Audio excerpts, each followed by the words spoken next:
thinking about you, wondering if you wear the same cologne. Smell good on you. Had the next boyfriend of mine try that same kind, but it stuck on him though.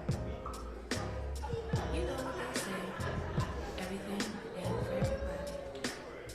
But I try anyway. It sure does smell good. It doesn't bother us alright. It doesn't bother us alright. It doesn't bother us alright. It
to a forum for Minneapolis' future.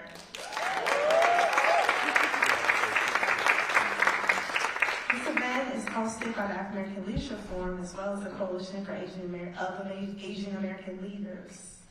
I am Amber Jones, and I am the Managing Director of Policy here at the forum. Oh, thank you. And I'm really grateful to be sharing this space with you all on behalf of the organization. We express our gratitude. Just a couple of housekeeping things before we start. Food and drink are not allowed in the theater, so please make sure you have discarded of your nibbles before you came in. Also, we are going to take some audience questions to incorporate into the discussion, and Ms. Brenda has cards for you to write a question down. Please grab a card if you want to submit a question now so that we have time to be able to read through those and potentially cue those up in our audience portion if we have time. Now, before we get into the meat of our program, we want to set the atmosphere accordingly. And we are going to start with an inspiring performance from none other than Kennedy Watkins.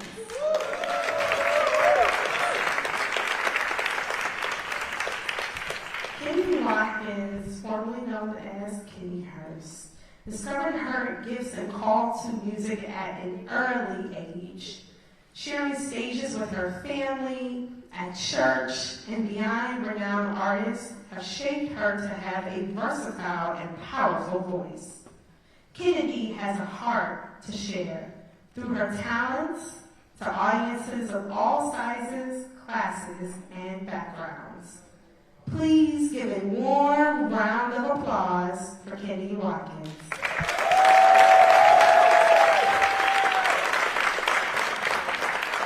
Thank you. Hello. I'm so glad to be here. My job is to warm us up, okay? It's to shake off the dust on our shoes. It's to get real warm next to our neighbor and to fill this space with just love and joy and community and hope. Is that all right? Okay, and we chose a Minnesota classic to do this, so I need y'all to get really warm with me, all right? Let's do it, y'all. Come on, turn it up. Turn it up. Now I need y'all to sing this with me. I need you to look at your neighbor. I'm a church girl, so we look at our neighbor, okay? I need you to look at your neighbor and say, hold on. Change is coming. Come on, look at another neighbor and say, hold on. Change is coming. We're here to celebrate and look to the future of this beautiful city. I believe in it, and I hope you do too, y'all. Hey. Yes, sir.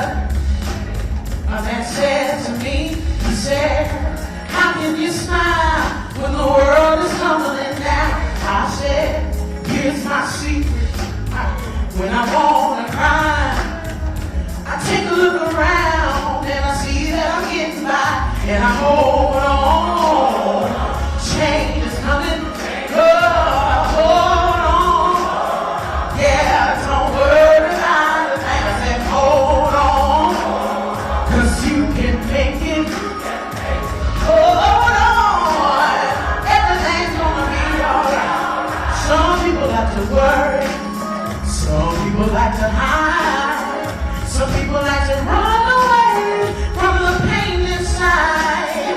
Now that's your business, do whatever you wanna do, but if it don't work out, well, here's what you gotta do. You gotta hold on, 'cause change is coming.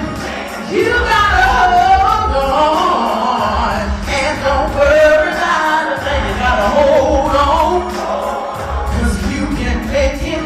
Yeah, say hold on. Yeah, everything will be alright. And when the troubles of life, when they weigh you down, just keep your head up and say yeah, yeah. When the road you see is hard,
Nobody wants to follow Kennedy. Good evening, everyone. I'm Dara Beavis. I'm interim CEO of the African American Leadership Forum. Thank you for being here today. Thank you. I'm up here simply to remind us what the forum does. Okay, so at the forum, our work is simple and it's urgent. Mobilization in action. So we convene people who do not always sit together, our neighbors, our data folks, our lawmakers, everyday average people, our corporate partners, philanthropists, and we turn our shared values into shared work. We do that through our leader fellowships. If you are a Josie R. Johnson Leadership Fellow, please stand so that we can celebrate you.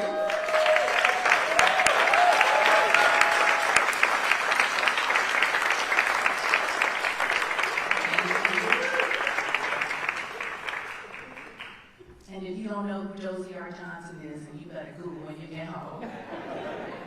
And if you are one of our policy entrepreneurial fellows, would you please stand so that we can celebrate your Black excellence?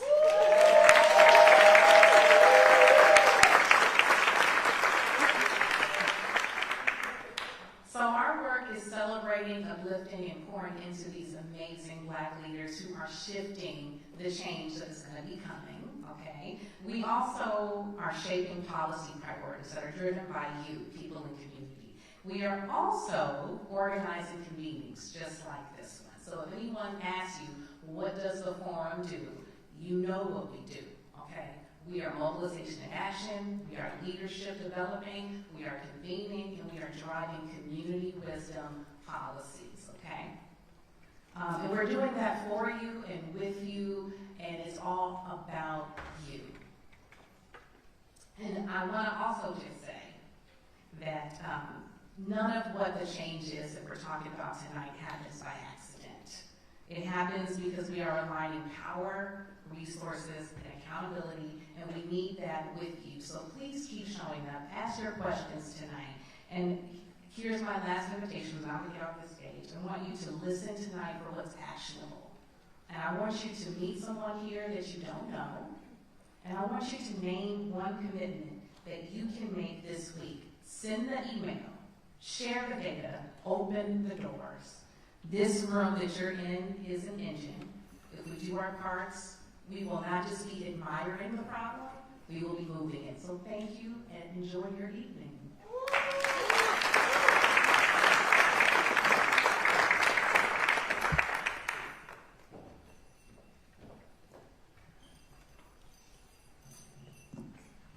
Good evening. And thank you for being here, for showing up, not just with your minds, but with your spirits. We are gathered here tonight, not just to hear from candidates, but to call forth the future of Minneapolis. We begin by grounding ourselves in truth. This is Dakota land, unceded, enduring, and alive with memory. We honor the first peoples of this place, and we recognize that any future worth building must begin with their sovereignty and ongoing leadership.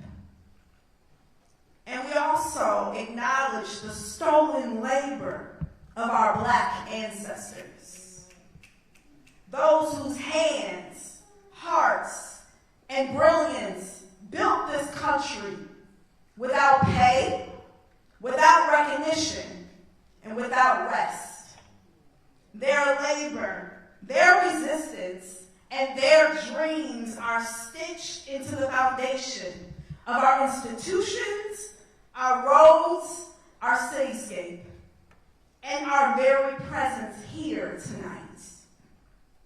We do not speak of justice without remembering them. And we do not move towards liberation without honoring their legacy. Let me invite you into a vision. Imagine our children riding scooters down Broadway, their laughter bouncing off the murals near Juxtaposition Arts. They dance from Powderhorn Park during summer festivals, faces painted, drumming in rhythm with community. In the North Loop, they're building robots in a tech incubator funded by community capital. Over in Whittier, they're painting futures on canvases in a sunlit studio on Nicollet. On Lake Street, they're helping their aunties serve pupusas and soul food, mixing cultures like seasoning. In Uptown, they're watching short films made by Black and brown youth projected on the sides of buildings. Downtown, they're entering the Capri stage, not from the back, but from the front. Because the stories are theirs now too. In every neighborhood, they are dreaming within community, inside legacy, towards a future we're building together. Let me be clear. The city we see today does not define what must become. Our opportunity lies in harnessing the collective power in this room and beyond it. We are not waiting on a single leader to decide our future. Let me say that again. We are not waiting on a single leader to decide our future. We are deciding it with them or without them. Because we are the ones we've been waiting for. Policy must reflect that same energy. Bold, community-led, unapologetically innovative. It should not challenge the status quo. Oh, it should challenge the status quo. It should challenge. It should challenge the status quo and center lived experience, not as anecdotes, but as expertise. This is not about restoring what was. It's about building what has never been. A Minneapolis where every child feels seen, safe, and free to imagine. Yes. So tonight, let's ask bold questions. Let's expect visionary answers. And let's remember that leadership doesn't only live on the stage. It lives in each of us. So let's begin.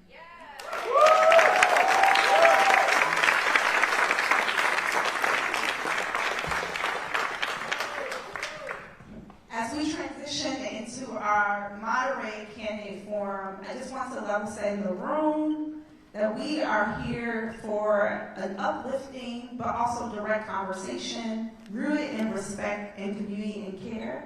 So let's conduct ourselves as such as we're in the space. Also, please turn in those questions so that we can potentially get them queued up. Now, as we transition into the Candid Forum, I am honored to introduce tonight's moderator, the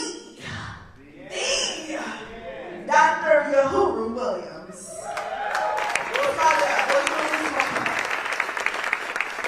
Dr. Williams is a distinguished university chair and professor of history and founding director of the Racial Justice Institute that I think is hosting an event here next week, right? Awesome. At the University of St. Thomas. Dr. Williams is the author, co-author, and editor of 11 books, including Call Him Jack, the story of Jackie Robinson, Black Freedom Fighter, and More Than a Dream, the Radical March on Washington for Jobs and Freedom. Dr. Williams has appeared on a variety of local and national television and radio programs, including the History Channel, CNN, Fox Business News, NPR, BET, ABC, all the alphabets. And also, he has just been a prolific community leader, been on the front lines. We served together in certain capacities in the city of St. Paul, doing necessary policy work, and I consider him a brother and a friend. Please welcome Dr. Uhuru Williams.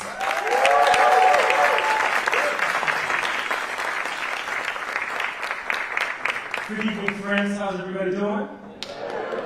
Good to hear, good to hear. It is my distinct pleasure this evening to introduce your candidates, and I will introduce them in the order that they will come out from the back. And so, to begin, our first candidate for the evening, Ms. Brenda Short.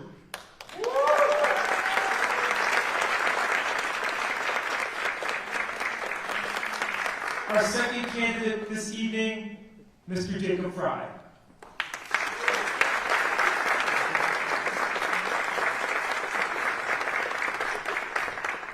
Our third candidate is Mr. Dwayne Davis.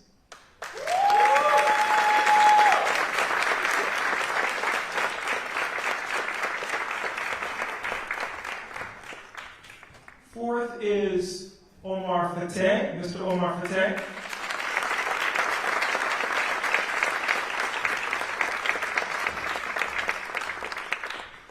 And number 5, Mr. Jazz Hampton.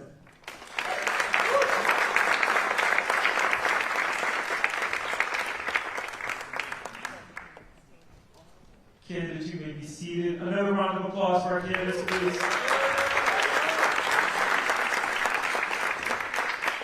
So I get to ask the first question. The African American Leadership Forum believes that Black futures are not something to wait for. They're something to build, protect, and invest in right now. They work toward a Minneapolis where all communities can live with safety, stability, joy, and the ability to shape what comes next. As someone seeking elected office, they want to know tonight, by having you start with a simple truth. Who are you? Why are you running for this role? And at the highest level, what is your vision for the future of Minneapolis? And let's begin with candidate Short.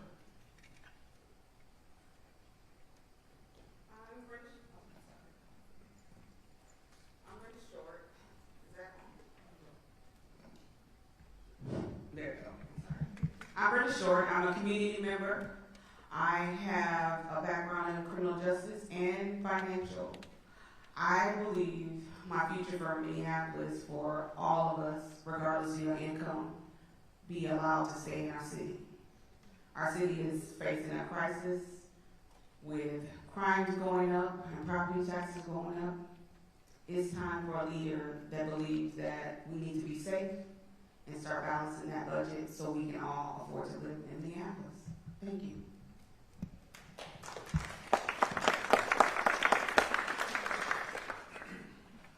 Good afternoon. First of all, thanks to Alf and everyone on stage that made this day possible. My name is Jazz Hampton, and I'm also running to be mayor of Minneapolis. I live within a few miles where we're sitting right now for my entire life.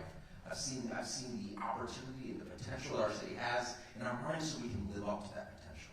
In this moment, it feels like we're in a cycle of gridlock, that our tires are spinning in snow and we don't have any new traction. And I'm running to be that new thing that we can inject in this moment to give us the traction that we need, to collaborate and work across the city leadership in a way that even if we have different opinions, we can actually move the city forward together. Doing that is how we can achieve things around public safety, making sure you feel safe when you're pulled over and when you call 911. Ensuring that when you are looking outside, there aren't neighbors that don't have a place to sleep at night, and ensuring that if the taxes go up, you also feel like the services are going up with it. That's what I'm running for, and that's what I look forward to delivering as your mayor here in Minneapolis. Thanks for being here.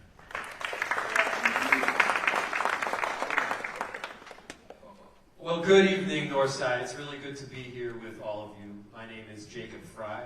I am a husband to an incredible wife, Sarah. I am a father to 2 daughters, Frida, who is 5, and Estelle, who's like 10 weeks old.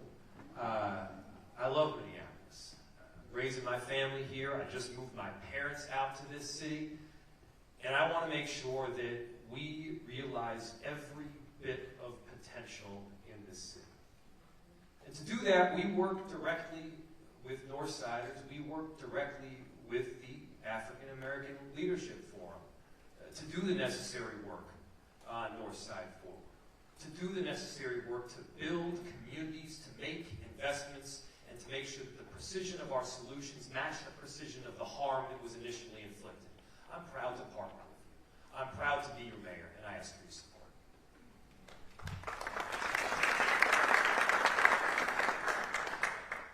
My name is Omar Fateh, also a candidate for mayor of Minneapolis. A little bit about myself is I'm a state senator representing District 62, South Minneapolis.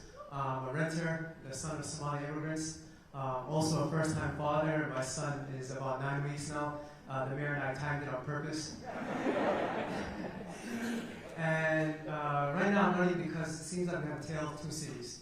One for the wealthy, the well-connected, and then the rest of us, the renters, the workers, transit riders, students. And one side gets access and priority, and the other gets broken promises and vetoes. And so I'm running to make sure we have a more affordable city that's accountable to us. Number 2, making sure we have a public safety system where you call 911, you get the right response at the right time. And number 3, making sure that we build a front line of defense against a hostile federal government. My father here immigrated in 1963, and in the same year that he immigrated here, he heard the speech from George Wallace, segregation now, segregation forever. And so now we're hearing that same kind of rhetoric repeat back, full circle, and we need to make sure we have a city that protects everyone. Thank you.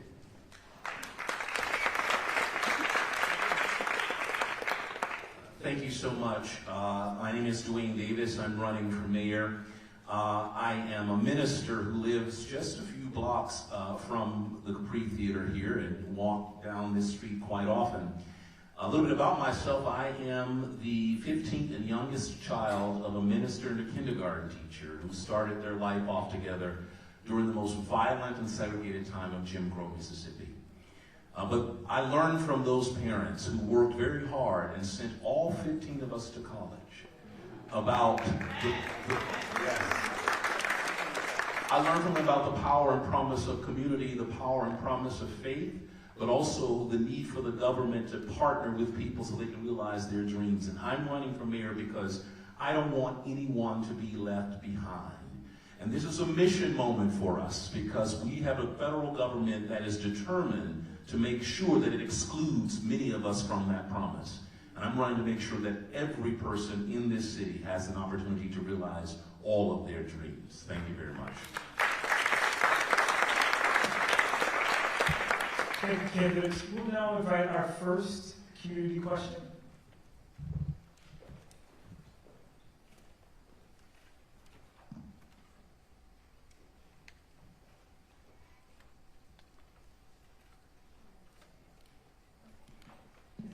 Okay. Good evening. My name is Shanae Herbert. I am a 2025 Drella Fellow. I'm also a 20-year North Minneapolis resident by choice. I'm a mom, I'm an anti-racist organizer, and I'm a consultant. And our first question is about housing. We envision in Minneapolis where having a home means more than a shelter. It means belonging, stability, and opportunity. Homeownership builds generational wealth, strengthens neighborhoods, and allows families to put down roots. At the same time, quality rental housing provides the foundation People need to thrive. However, Black residents face significant barriers to homeownership. And across our city, both renters and homeowners are struggling to find and maintain housing that is dignified, affordable, and stable. If elected, how will you ensure Minneapolis is a city where all residents, especially Black residents, have access to stable, quality, and affordable housing, whether as renters or homeowners? We'll start with candidate Short.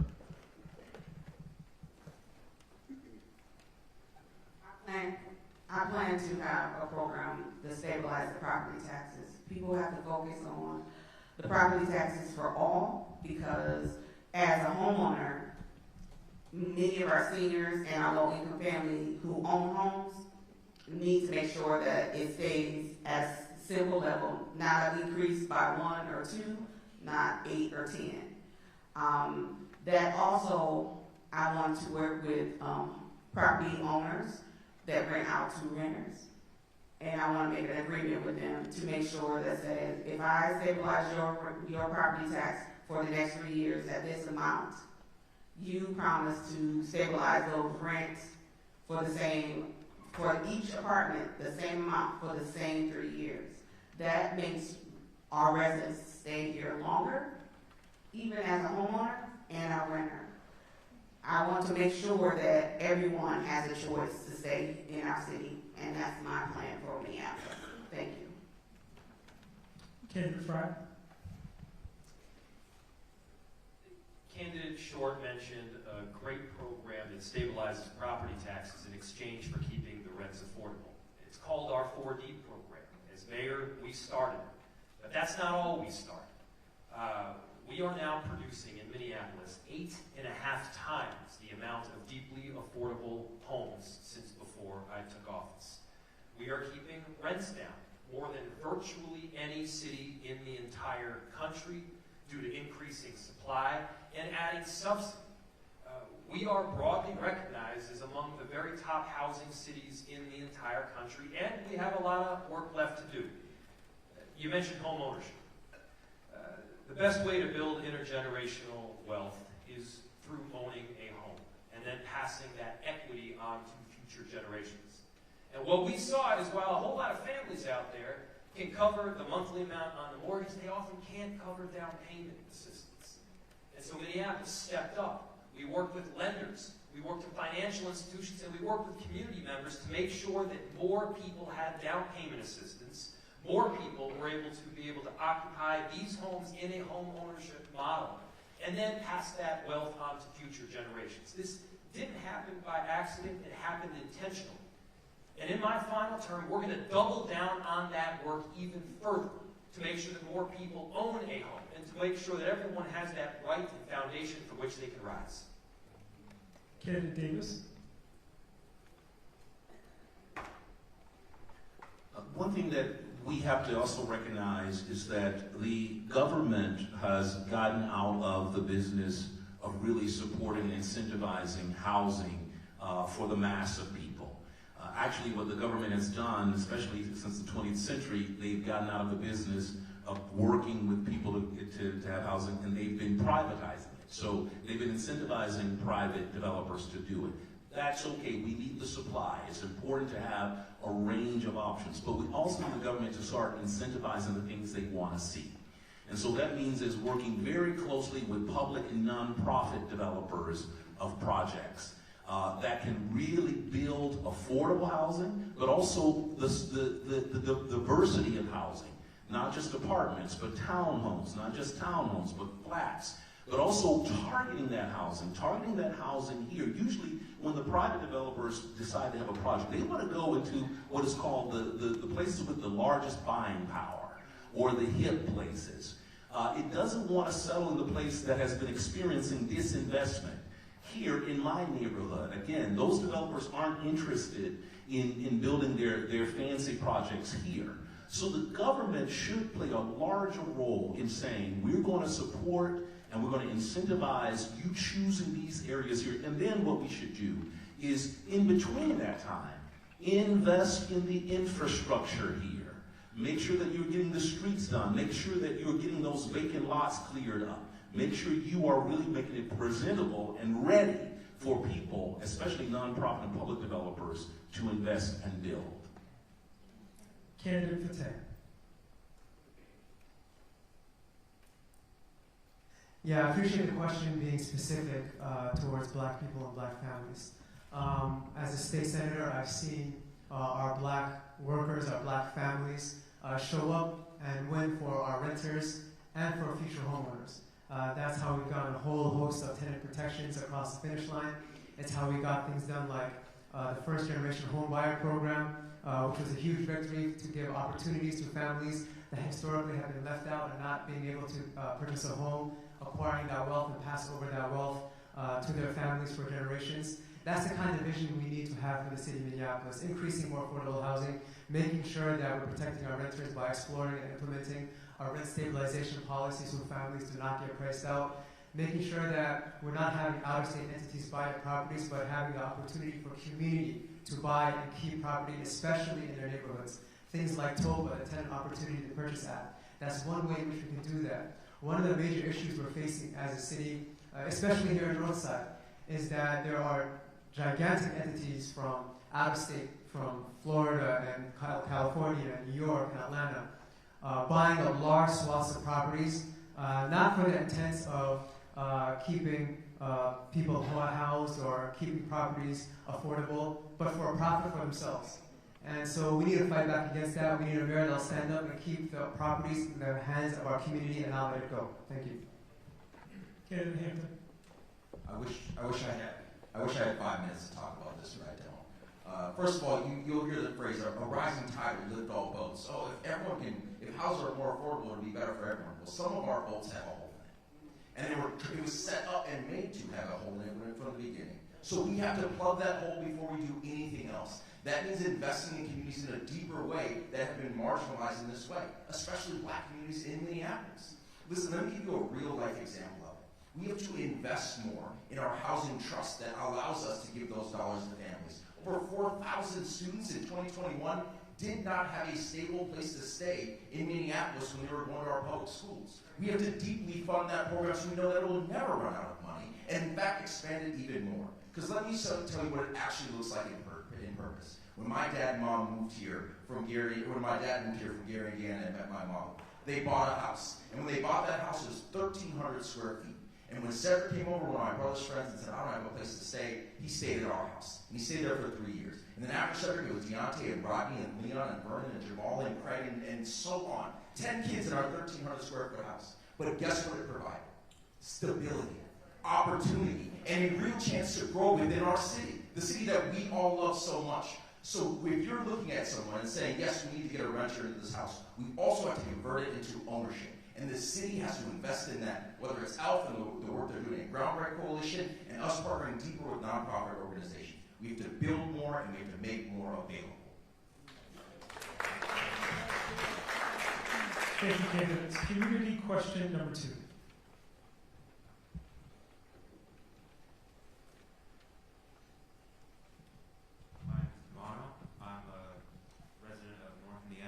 And a college student. This question is about public safety. 5 years after George Floyd's murder in our city, we continue to envision a Minneapolis where black residents feel generally safe in their neighborhoods. True safety means trust, peace of mind, and the freedom to thrive without fear of violence. It includes mental health support, youth programming, violence prevention, and restorative approaches that address root causes before harm occurs. It includes a policing system that is accountable and just. Most importantly, true safety is rooted in the wisdom and empowerment of community members themselves. As mayor, what will be your approach to public safety? How will you support community-centered, youth-empowered, and holistic approaches that will increase safety and accountability while also decreasing violence, crime, and distrust? Additionally, do you support an anti-black hate crime bill to address police violence towards black residents? Yes or no? Thank you, Mr. Bethel. begin with candidate Fateh. Number one, yes, absolutely, to your final question. In fact, I led on legislation at the Capitol to ban white supremacists from representing us in law enforcement a couple years ago. So absolutely, yes, and I'll support that. That's number one. Number two, we envision a public safety system in which when you call 911, you get the right response at the right time. We got 2 consent decrees in which we need to implement. That's number one. Number two, the city's own report showed at the end of last year that nearly half of 911 calls can be diverted away from police. You don't need an armed officer for every single call. And by the way, that's also what law enforcement came to the Capitol and testified to say. They said, we can't respond to every call, we need help. We need things like BCR, mental health workers, right? And so when you do that, when you get half of their caseload off, they're able to focus on violent crime. They're able to focus on clearing the case backlog, like gun violence and murders. They're able to focus on drug trafficking and human trafficking. And I think that's the right approach to take. That's number one. Number two, we cannot have a public safety discussion without our future, and that's our youth.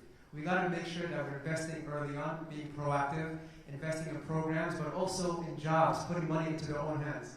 I led on something called the Teen Teamworks program, where youth can be hired in the summer, making sure we have a few $1 million invested in that program.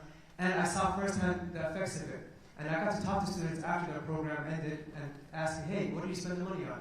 I was expecting to hear a PS5 or an iPad, but what the kids told me was, no, I helped mom pay rent the last couple months.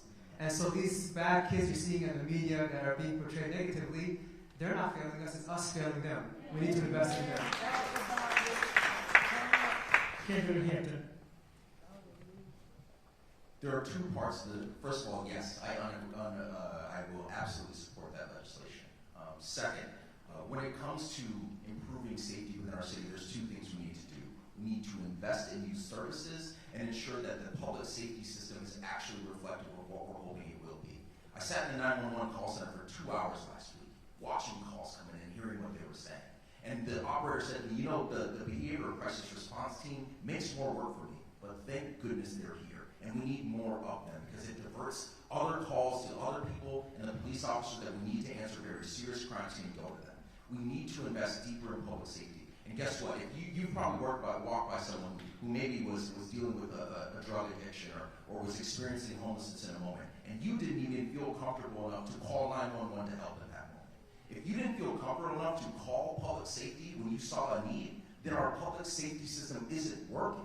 And we have to do better by our residents. And that's some of the more immediate needs. We need to invest in those programs. We need to have more officers as well. But on the other end, we've seen it in Baltimore. If we invest in student services, it never gets to this point in the first place. This is why you take your daily medicine so you don't end up in the emergency room. Too many of our students feel like they are barefoot with broken glass in front of them. And they have to concentrate on every step directly in front of them, and they can't look out to the future that should be in front of them.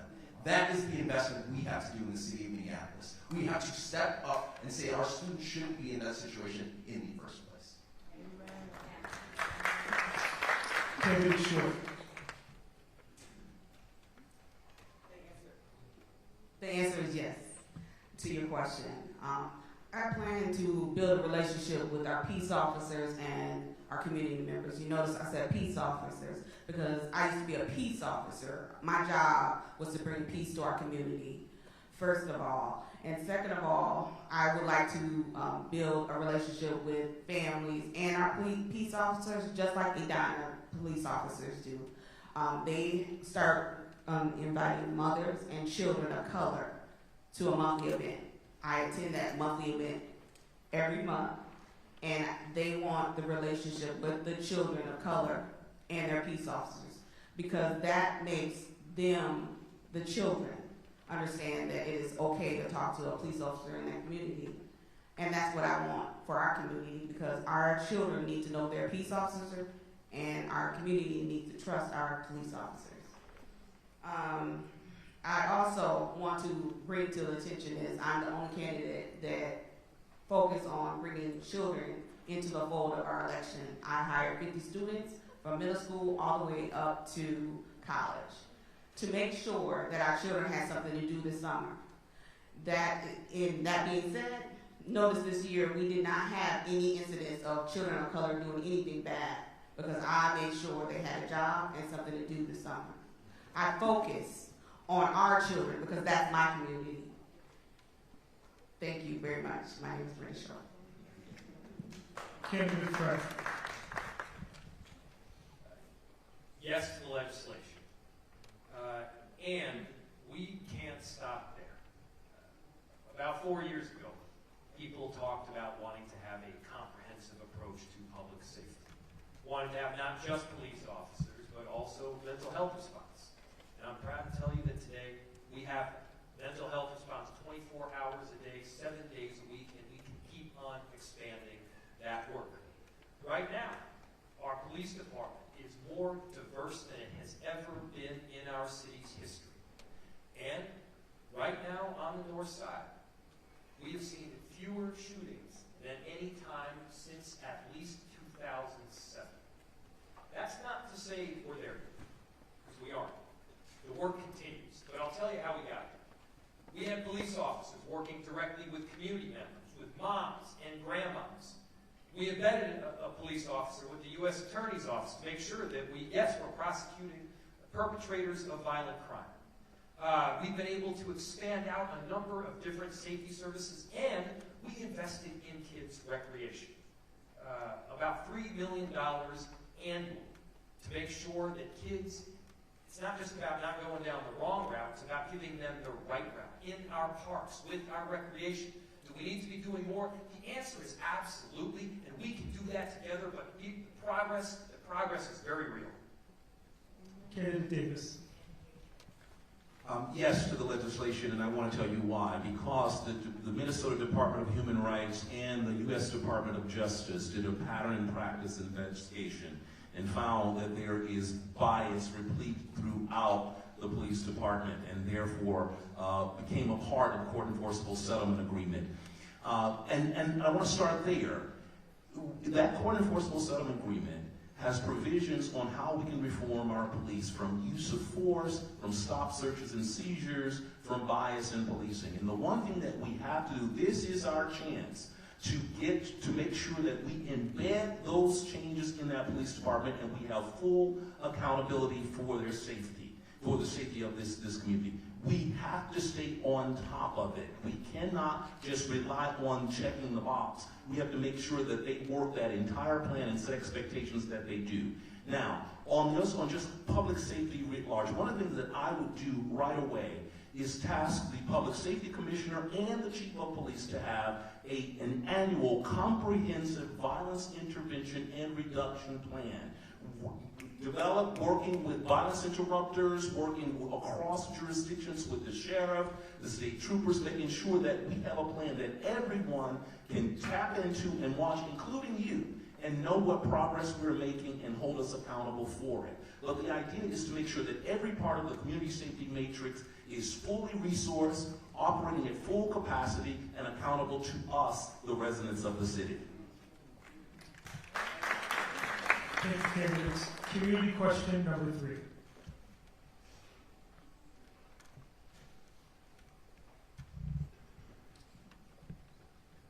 Good evening. My name is Leonard Cersei. I'm a Northsider, father, husband.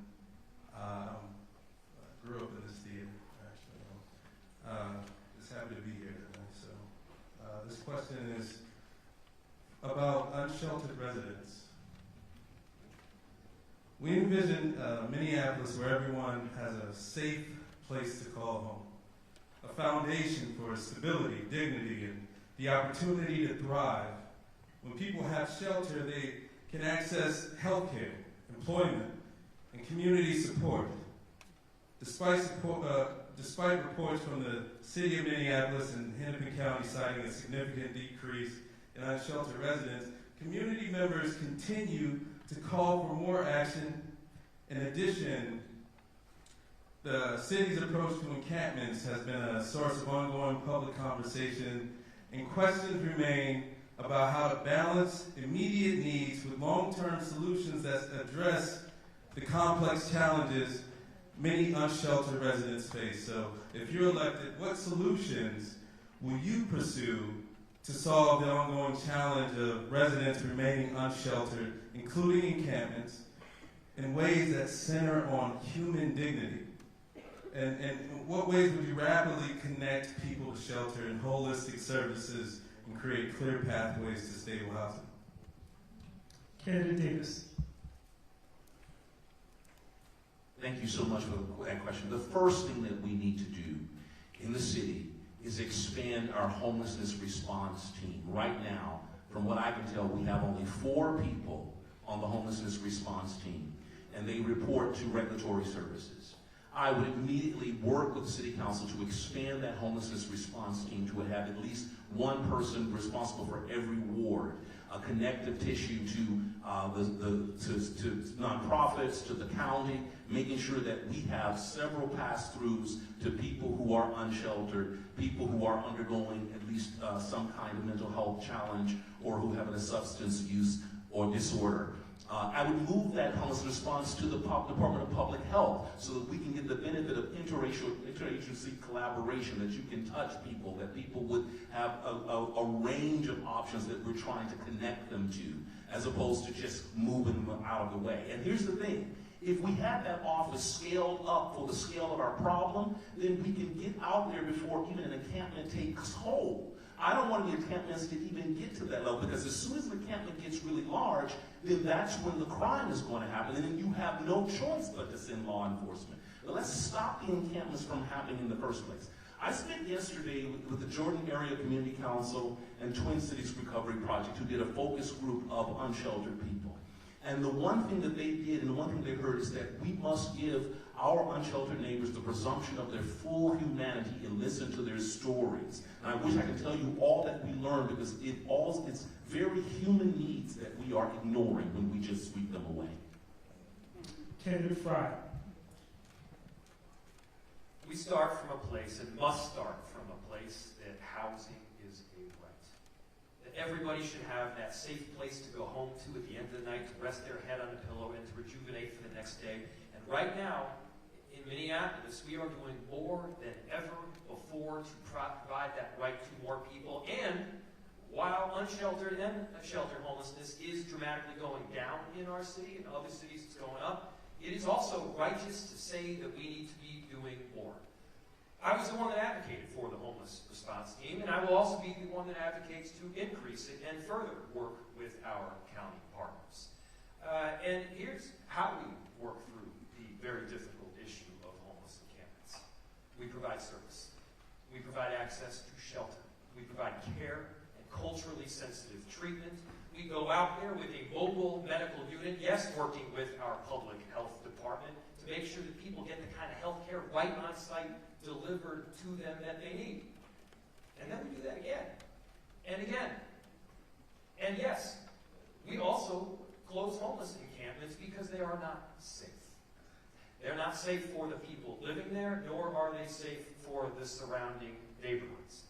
And sure, it is hard to be able to deal with some of the most difficult circumstances that this world could offer, but our city, we do with it very directly. We work with our county partners extensively, and we work to drive down homelessness and unsheltered homelessness, and that is taking place right now. Candidate Short.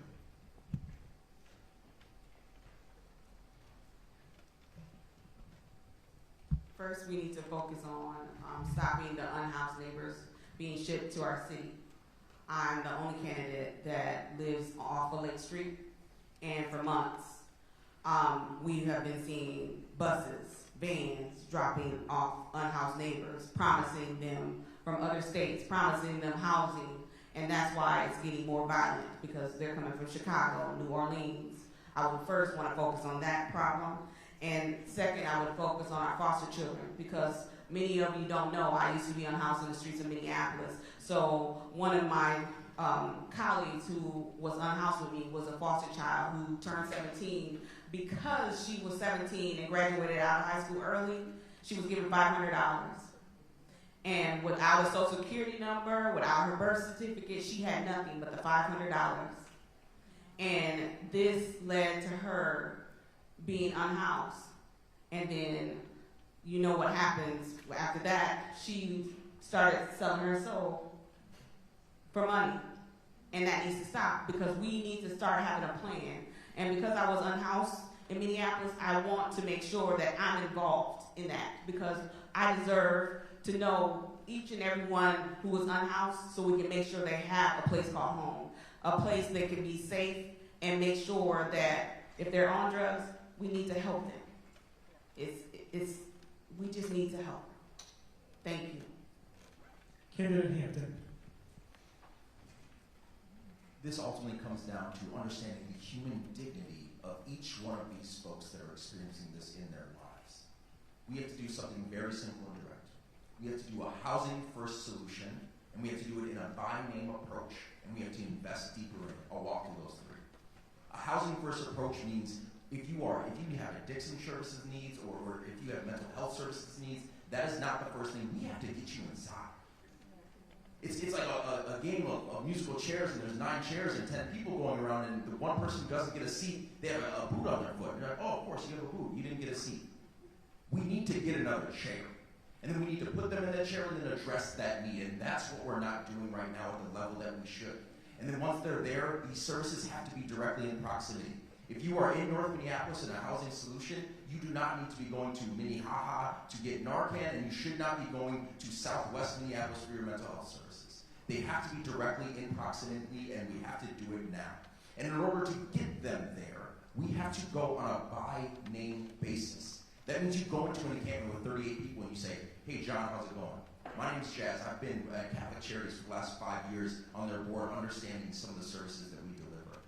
I understand that you maybe have expressed previously that you struggle to work with the county partners because you had a bad experience. Here are the different solutions that we can deliver.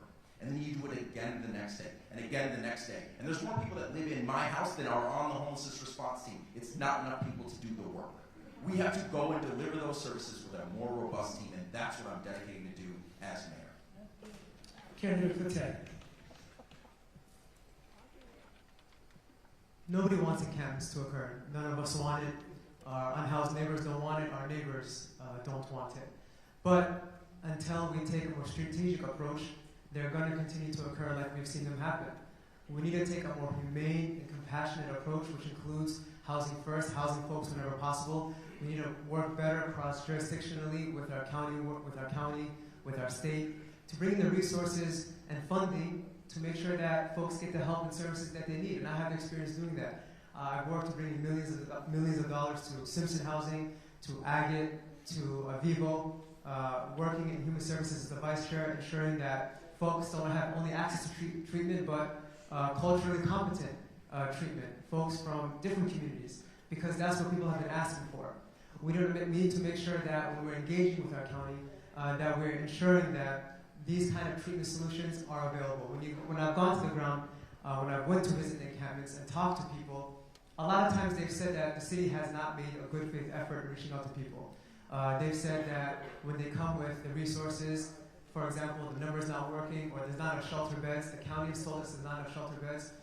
We need to make sure that that kind of support is still there. We need to make sure that we're investing in things like tiny homes, which people have been asking for, so that people not only have housing, but we know where to go to them for additional treatment, because for not everyone, we can just give keys and say, you're on your own.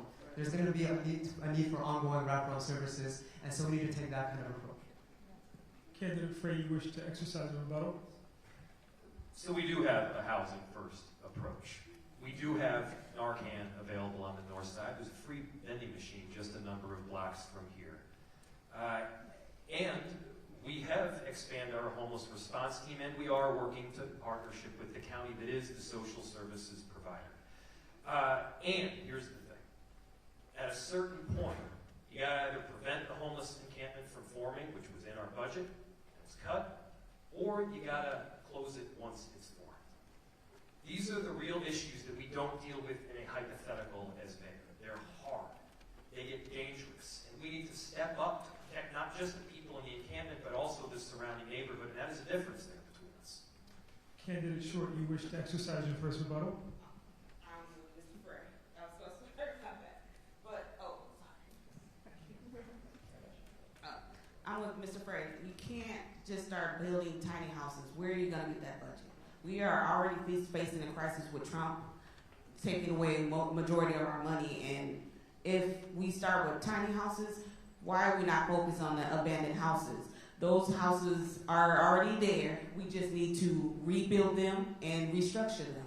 We can't waste money building new structure when we already have old structure and we can place them into. Thank you.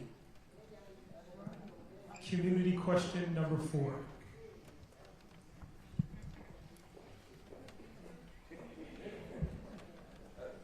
Sorry, excuse me, just a second. Candidate Fateh, you want to exercise your first rebuttal? Yeah, for both, but within one answer, Yes. because I think the tiny homes was my response. Is that cool? Yeah, awesome. A couple of things, and this is why I say all these issues are interconnected. We can invest in tiny homes because that is a solution for some. We need to have an individualized plan for every single person, not just one blanket plan. That's number one. We can find the funding if we interact and engage with our county and state leaders to find the funding, but we could also be more responsible with our own budget. For example, we can find waste in our budget, like the tens of millions of dollars in police settlements that go out every single year. That's not going to be needed if we only hold our police accountable. So there's ways we can do this, we just choose not to.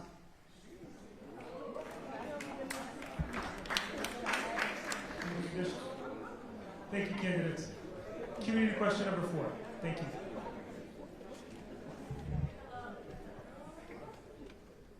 Hello, my name is Gwen King-Lundy, and I live in the Dinkytown area of Minneapolis on the University of Minnesota campus. I am a 2025 Drawla Fellow, and my passion and work lies in higher education and ministry. This question is in regards to children, youth, and families.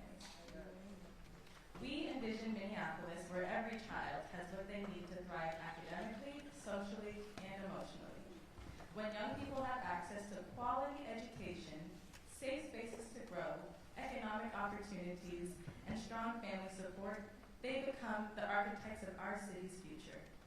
While Minneapolis Public Schools operates independently, the city plays a critical role in shaping the neighborhoods where schools exist, from safe streets and parks to economic development and family supporting services. However, too many Black children and families face barriers to accessing the resources, opportunities, and quality of life they deserve. If elected, how will you partner with Minneapolis Public Schools and explore the innovative, community-driven models to ensure our children, youth, and families have the educational opportunities, economic pathways, and neighborhood supports they need to thrive? Thank you. Candidate Fry. That's the right question. The technical answer is often that the mayor doesn't control the public schools. But that is a complete cop-out. Because we need to be working directly with the public schools every step of the way, and there's perhaps nothing that impacts the success or the failure of the city more than the success or failure of our kids. And so when I took office, we recognized that about 8.5% of Minneapolis public school children were either experiencing homelessness or on the verge of it. So my office started a program. You may have heard of it. It's called Stable Homes, Stable Schools. Now virtually every other candidate wants to just do it and then expand it even more. And I'm all for expanding it even more. And I appreciate the compliment because this is the kind of work that we need to get done to help people. Thus far, it has helped over 6,000 kids in Minneapolis, ensuring that they have a home, that they have a roof over their heads. And when you provide stability at home, you also provide stability in the school because that kid is not moving from one school to another multiple times in the year, destabilizing the classroom. And so we've seen in the numbers, this has helped families, this has helped schools. We even hope that this will help attendance and grades as well. This is just one example, which we could go on for about 45 minutes, but this is why we get into these jobs. It's to make people's lives better and to make sure that they have that foundation from which they can succeed. Candidate Hampton. I agree that that program is vitally important, and I'm so glad that it has started with your work and the city council's work. But what I will say is that that program is in a $3.2 million shortfall right now, and new people cannot come into that program right now because it is running low on money. So yes, I do believe we have to invest in it deeper because we aren't investing in it enough right now. And beyond that, if you are a black child, according to the Minnesota Department of Education, if you're a black child in this city and you walk into high school, around 60% chance that you are graduating within 4 years. That is not doing enough. That is why 23,000 children that live within our city do not currently go to a Minneapolis public school. We have to do better, and I will be the first mayor in 25 years that has children in the Minneapolis public school system. And that's important because that means I'm going to stand up for these students in a way that other mayors have not in the past.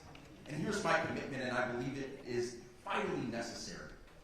What is happening right now has to be supplemented outside of the school building. When a young child is going home and mom and dad are working their second or third shift and they don't have someone there to help ensure they're doing their homework, because I didn't if my mom and dad didn't tell me to, then we have to build more programming to be there after school, before school, and in the summer. Right now it costs my daughter $333 to go before school every month. And I have 3 kids in that school.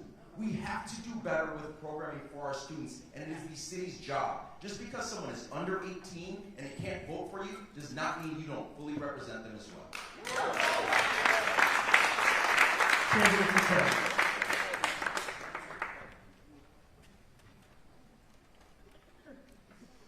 I appreciate the question, the connectedness again, because we know that gentrification can come not just from housing, but from barriers financially, economics, small business, and all the above. I was born in Washington, D.C., and when I was born in Washington, D.C., it was still Chocolate City, and it's not anymore. And I don't want that to happen to North Minneapolis. And so we want to make sure that we're investing in our communities. One of the most proudest moments of my life was last biennium when we worked to pass the North Star Promise, which was tuition-free college for working families. And that was led by our black and brown students. They made it happen. And was it everything that I wanted? It wasn't universal, no. But it was a damn good first step because 46,000 students, a lot of whom are students of color, are now benefiting that, having opportunities to access college that they never had before. How many families do we know in North Minneapolis make less than $80,000? A hell of a lot, right? A whole lot. And so we need to provide those kind of opportunities. We need to support all of our workers, increase the minimum wage. We need to make sure that our families have access to childcare throughout the city, every single family, so that they have an opportunity to go to work and not worry about their children, right? I think all of this is possible as a city. We need to make sure that families are able to stay in their homes. We need to make sure that we have a mayor that's a cheerleader for our public schools, showing up to the Capitol, banging the table and saying, I'm not going to accept you guys not fully funding our public school system, especially since we have a Minneapolis delegation that's one of the strongest in the entire state, right? And so we need to work together across jurisdictionally to get this done, but we need to prioritize our residents first. Candidate Davis. I'll start there. The Minneapolis Public Schools will be a part of my agenda at the state legislature in the county too. I will join very directly with the superintendent of the school system and the teachers to carry their agenda with me up to every level of government to make sure that we're paying attention to it. But I also want to say this too. I talked to several principals, and one thing I kept asking, what is it that you need? And aside from the more funding, it is the direct need for third spaces, especially, I was talking to the principal of Roosevelt High, and he said the greatest thing that happened to his class, his students, his school, is that right across the street is a public library.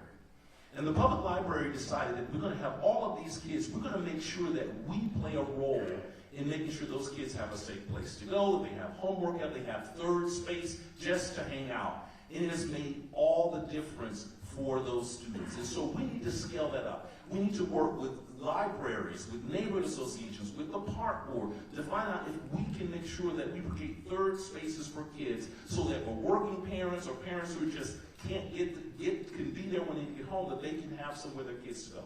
Finally, when I co-chaired the community safety work group, one of our major recommendations was that the city of Minneapolis convene everyone with youth programming, youth park board, youth coordinating board, the county, everybody, get together and see what services, the gap in services or new services, so that we can touch every child with low cost, no cost barrier to services from toddler to high school, including summer youth jobs. If we do that, we can help our kids in school. Candidate Short. I already partner with the schools. I partner with North Highs, Roosevelt, Friendship Academy. My job today is to make sure our children are okay. I want to make sure that I told each and every one of the 50 students that started with me that once I become a mayor, you will be working at the city. I also told my children that they will start working on a safety ambassador team that will be working closely with our peace officers. Because if we get them to learn to bring their safety to their community and work with the people, they may become a peace officers in their dreams. So I want to make sure that our youth are all taken care of, but I want to make sure we focus on our males, because those are the numbers that we look at, where the system looks at of going to prison first. So I have partnered with the Man Club, Man Club. That is a wonderful program over north that has young men come after school, hang out. They have tutors. They can't even do anything first until they do their homework first. So I support that program, and I support any program that looks at our children, especially our males, to be focused on and get their education and go as far as they can. Thank you. Thank you, candidates. Community question number 5.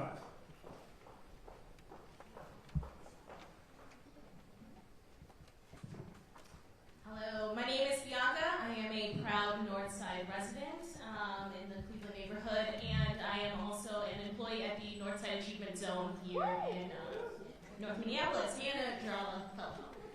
So my question is around economic recovery.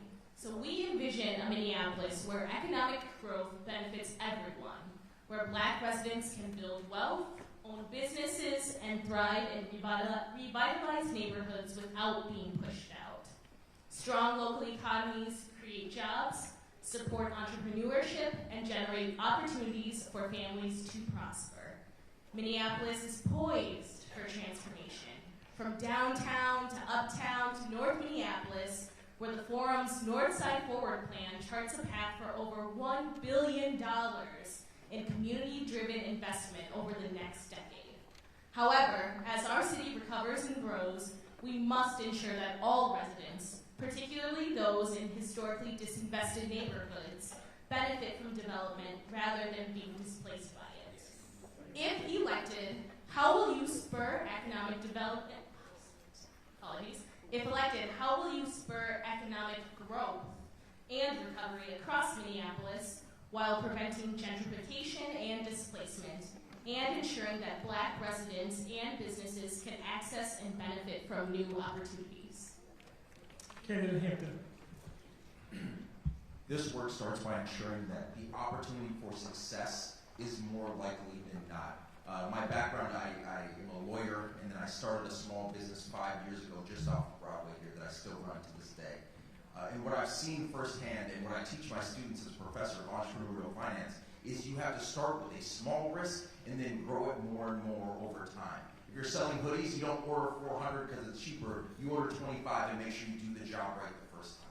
In the city of Minneapolis, we have so many open parcels and lots that are so big that no one would take that risk. We have to take advantage of that by parceling them out and giving people opportunities to open the bookstore, to open the coffee shop, or to start their community space that they can serve their community within. And here's the thing, we have to do it with the people that are local to that area being incentivized first. So many times we talk about revitalizing neighborhoods and updating them, but not giving priority to the people who are being displaced in that place in the first place. So over north, if you are here and you are trying to build a business here, we should be incentivizing those residents, whether you are a renter or an owner, to be the business builders in that community. Because if you build a business there, you're going to stay there. And then when more opportunity comes and the taxes are going up, we have to ensure that those families have these safeguards that we can put in place from a county and state level to prevent them from being priced out of their own homes. That's the commitment we have to have, because too often we see the value of property going up, and then that's when our residents have to go out. And we have to actively fight against that happening in Minneapolis. Candidate Short.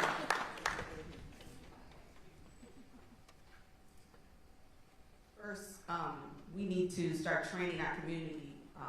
I ran 2 businesses in Minneapolis, and the sad part about it is I took a lot of classes. They were all offered for free. And if I did not have a person who did not look like me, I wouldn't even know where to start with writing a grant. So we need to start educating our community, first and foremost. And we need to stop having those gatekeepers who know about the money and how to get the money. We need to start working together, because this is the only community, I'm gonna say that again, this is the only community that don't work together to thrive together. And that needs to change. I'm from a little small town in Iowa. Black people share everything back home. They show, if there's a grant, we need to start telling. We need to put that on Facebook, Instagram, whatever. And any free classes, we need to tell them to show up. And show up. There's money for us. We just, one person know about it and hide it. That's the truth. We need to work together.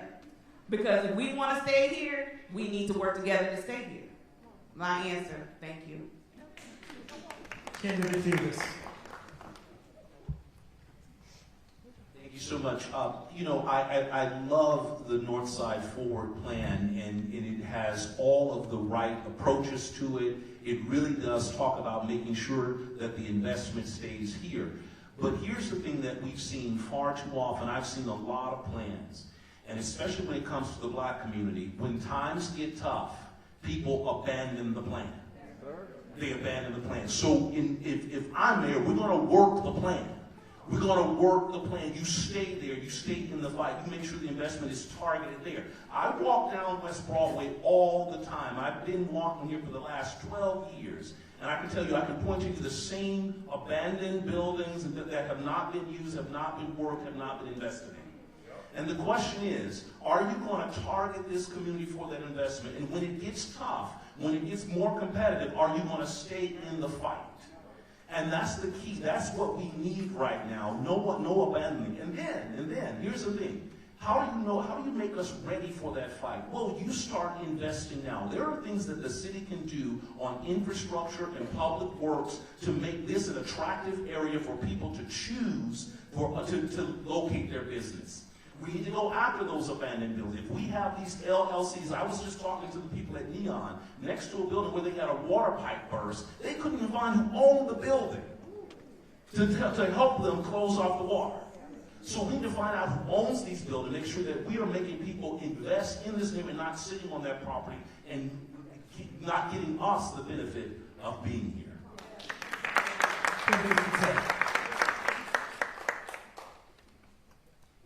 At the Capitol, I was proud to see our black neighbors connecting with us, leading on transformational pieces of legislation with our black legislators like our chair, Senator Bobby Joe Champion, the chair of the Jobs and Economic Development Committee, passing things like the Minnesota Promise Act so that businesses, especially black businesses, who through no fault of their own, like COVID-19, have been struggling and ensuring that they're able to stay afloat and able to stay in their business. We need to make sure that, as Reverend Davis said, that we're addressing our vacant storefronts, our abandoned buildings, because while we might have a lot of abandoned buildings, I can tell you one thing, we don't have a shortage of people or talent or entrepreneurs or people that are able and willing to engage. We're just missing that connection. We're missing that city-to-people connection. And as mayor, I'll work hard to make that connection between the people. And number two, also our business owners that are struggling right now. We need to make sure that we're engaging them in the decision-making process, not explaining away after policies are passed. What do I mean by that? Yes, there's going to be some tough times, such as construction decisions that the city makes, but we need to update them. We need to talk to them. I just had a conversation in my office with a black owner that had a business on Hennepin that had to close his doors because he lost foot traffic. That was not only his business, that was his livelihood. He doesn't know how he's going to support himself or his family right now. And so we need to make sure we're engaging with them and providing them with the services and support. And even when there's support out there, it seems like our business owners don't know about the resources that are there. And so we need to go on an education campaign to let folks know about the city resources as well. Candidate Fry. How many times have we seen a talented business owner run with a great idea, become an entrepreneur, open a business because of their great work? There's more foot traffic to that particular corridor. then the value goes up, the rents get jacked through the roof, and that business owner, oftentimes black business owner, gets displaced from the neighborhood that they made wonderful to begin with. How many times have we seen that? So what we try to do is set up a program to flip that dynamic on its head. We created a program with the council members from the North Side. My office pushed it through. It's called the Ownership and Opportunity Fund. Other candidates have talked about it. We're doing it. That fund provides assistance, gap financing, to allow that business owner not just to own their own business, but to own the underlying real estate.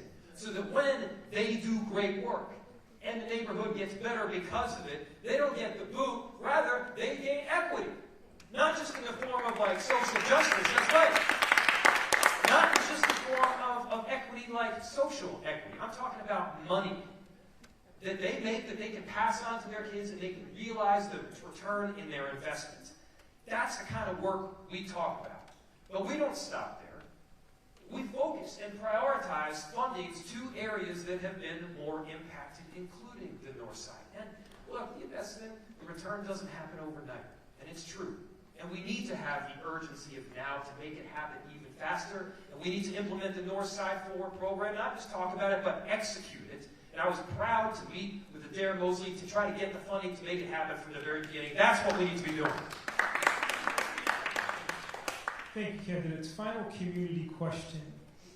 The boundaries of democracy are being tested in real time. In cities like Washington, D.C., Los Angeles, and Chicago, federal enforcement agencies are raiding homes, businesses, and community spaces with a disproportionate impact on immigrants and communities of color. ICE detainments are increasing nationwide, as well as potential National Guard deployments, with Governor Walz publicly signaling the possibility of a deployment here in Minneapolis.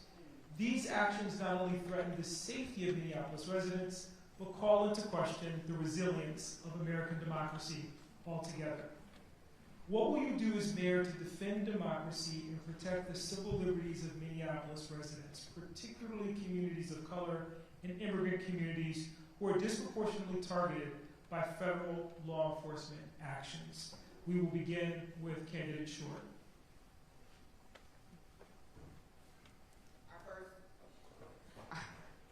I first want to recognize that the first time we had troops in our city is because of Mr. Walsh. He's not here, but I will stand with the community. I'm a community member first, and if that means I have to go to jail or be handcuffed, I'm going, because this is my neighborhood. I fight for each and every one of my neighbors, regardless of their background, regardless of who they love. I am a fighter, and if you all haven't seen this whole campaign, y'all know I'm a fighter. Thank you. Candidate Fateh. Yes, it's true, we do have a hostile federal government with Trump back in office, but it's more than that. He has a trifecta, he has also the House and the Senate, and on top of that, he has a Supreme Court that's going to do whatever he wants. And so we need to make sure we're building that front line of defense against that. What we have learned is two things. As the Senate Chair of the Higher Education Committee, I've seen firsthand students getting picked up on campus, undocumented students, sometimes in the dead of night. Their families not knowing where they're being detained, their lawyers not knowing where they're being detained, and college presidents afraid to speak out or provide resources out of fear of losing funding. And so we're at a point right now in which federal government will pin us in a corner saying either sacrifice your values or lose your funding. And as mayor, I'll never ever set us down that dangerous precedent of sacrificing our values. We're making sure we're protecting everyone. Because we've got to lock arms with the city, with the county, with the state more than ever. What we learned on June 3rd on the Lake and Bloomington raid by the city auditor is that we need to strengthen our separation ordinance. And that means making sure that whenever any federal agents are here, including ICE, that the city council members are alerted immediately because they can disseminate that information in real time to the community. Finally, we cannot do it alone. We got to partner with the boots on the ground organizations that are doing real work, like legal counseling, know your rights training, and partnering with the city so that, for example, co-enforcement, expanding co-enforcement contracts for our immigrants so that things like wage theft do not continue to persist. Those are all the things we can do and expand right now as a city. Candidate Hampton. With the federal government coming into our city, sometimes being military troops and sometimes federal agencies, we have to ensure that we are set up for success.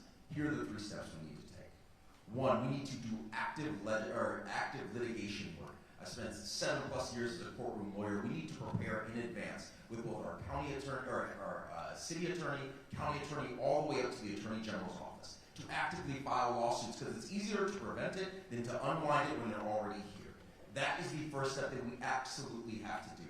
The second is prepare our residents for if and when folks do come into our city, that we know how the residents should react, and then how the police can and will react as well. If officers don't know where they should be standing, if federal army is coming in, we need to ensure that they know that their job as the Minneapolis Police Department is to protect the residents above all things in that moment. And that's what we need to tell them. And using their time otherwise would not be a good allocation. And here's the most important part, how we have to end this fight. If they come in here, we have to know that we are going to ensure the only thing they are doing is improving our park system by picking up the trash that we see in the city, just like they did at the end of their time in D.C. That's all we need right now. That is the focus we need to have, and that is how we have to prioritize anyone that's coming here to help our city. Candidate Fry. We're going to stand with our neighbors. And that's exactly what we've been doing through some of the most difficult circumstances that this world could offer. I've had to have conversations with my wife about what and if I get arrested by a federal administration. There are points in time when I've had to wear a bulletproof vest for multiple days because we're getting threats openly from the far right. And at the same time, we have to plan. We are preemptively suing right now. And by the way, the city of Minneapolis is winning. We are working with attorneys generals and governors and mayors from around the country. And by the way, we are winning. We will stand with undocumented immigrants because in Minneapolis, we just call them our neighbors. We love them and we will do everything possible to help. And as far as our police officers, they will not cooperate with any federal agency around immigration enforcement work. You know what I want our officers doing? Protecting people from violent crime. I want them stopping carjackings and murders and homicides. I don't want them spending a single minute hunting down a father who's about to drop his kids off at daycare, about to work a 12-hour job, who happens to be from Ecuador. That is the work that we need to be doing in this city. We will stand by them every step of the way, strengthening the separation ordinance, going even further, whatever it takes. We will not back down. Candidate Davis. This is a time, too, where it's going to be all hands on deck, whole of government effort. That is going to mean working across jurisdictions. That is going to mean conversations with you, the residents. This is going to mean all of us are going to have to figure out how to stand up for our democracy. And that means some of us are going to have to put our skin in that game in a way that we didn't anticipate. But that means also that the city is going to back you up. Right now, that's what I would be doing as mayor, making sure that I'm having conversations, not just with immigrant communities, but all of our communities to say, these are your rights. This is what we're expecting from you. This is what we're going to do. And we have partnerships at the county, at the state. We're going to be standing firm on this. But also we have to be very clear too, meaning working not just with you, but also really engage so that people will know and trust that we're doing it. Right now we know that there are ICE agents in other areas that are pretending to be the local police, pretending and knocking on doors. And so we have to also be able to say to our residents, don't open the door, because our police is not coming there to detain you for being an immigrant. We know your rights, and we're going to train your rights, and we're going to engage with all of the relevant legal organizations and legal aid organizations to make sure that you know that the government is on your side. That's the key. Right now, sometimes I know when you see what's going on, you can't figure out what's going to happen. But you'll know from day one that your city stands with you and will not sell you down the river with the government. Thank you, candidates. We're now going to move to the community questions portion of the program. I will ask the question and then ask you to weigh in. First question, as the mayor, how will you address the challenge small businesses face, i.e. finances and resources for opportunities? And we'll begin with candidate Short. I plan to do a lottery, but I want to work with our city councils. I want our small businesses to write into us stating why they deserve the money, and then go to each and every one of those businesses. Because we need to know exactly what you need, because city only has city money. But if you need a state money, then we put you with a counselor so they can help you build the plan that will give you the state money and the city money. I want to start that because most small business don't even know when to reach out to the city or the state to get extra money and support. But I also want to start educating our small businesses once you open the door to let you know that there is money every year, so y'all know what to do with it and how to apply for it and when to apply for it. Thank you. Candidate Fry. Small businesses are a backbone in our city. These are people that have invested their lives, their money, and their time to make sure that that business and that living that they make succeeds. And so we got to be standing up for them. That means first having a one-stop shop where they can come in, they can get the necessary licenses that they need, the permitting all in one place as quickly as possible. Second means streamlining the process, which we are working on right now. Third is providing business and technical assistance. We have a whole BTAP program that is stood up to help these very business owners take the next step and to run with that great idea. Fourth, we set up an ownership and opportunity fund, which I already mentioned. And then the final thing is, look, we got to listen to them. We got to hear them out. There are difficult things that businesses deal with, ranging from safety concerns to construction to additional regulation to problem properties. And the reason that we're getting so much support from small local businesses is for years now, I have been listening to them. We hear them out. And when they encounter a difficult situation, we help them through it. And when they benefit, it's not just that small business that succeeds. It's the whole corridor that succeeds. So we're working with each and every business in this community right here, and we are seeing the kind of progress that we need to have. We've got to double down even further. We've got to invest in these small businesses and these ideas from the very beginning. And by the way, you know who's opening more businesses than anybody else right now? Black women. We got to make sure that they have the resources that they need to succeed. Candidate Davis. I'm so glad to hear about that one-stop shop, because I talked to a few entrepreneurs recently who said the biggest challenge they had to opening their business is that it was inconsistent in getting help from the city. Sometimes they would call the city and couldn't get anybody to talk to. And one business owner told me that the information that she got on licensing came from a contractor that she hired. She did not get the information from the city, but from a contractor who knew how to do it.